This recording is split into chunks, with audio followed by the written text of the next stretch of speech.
maxaad ka wadaa xabsiga adiga aabba xukuntid waa xabsi qadiin ah marka aniga ninkan u shaqeeyo waxaan dhahay xabsigaasna waa xabsiga ingiriiska dhiseen anigana waxaan dhahay sheeko ayaan ka soo qorayaa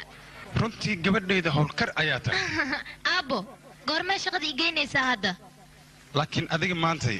ma anigaad ila sheekaysanaysaa ma shaqadaadii adigaan kula sheekaysanaya waayahay maanta ii sheekay beriyaa shaqadaada aadaysaa haye dhinacee ka bilaabaynaa dhinacaasaan ka bilaabaynaa intana waa maxay waa jikada intaan ka bilaabaynaa makeehe cuntadan ma siisin maxaabiista haa gabadheeda maalin walba waxaa loo kariyaa 5 loor oo bariid ah iyo maraqiisa maalinta khamiista ahna hilib ayaan siinaa 3 waqtina raashinkooda si sax ayay u helaan raashinkaana ayaga ayaa loogu talagalay waa fahmay gabadhan waxaa dhalay sarkaalka yaa sharmaa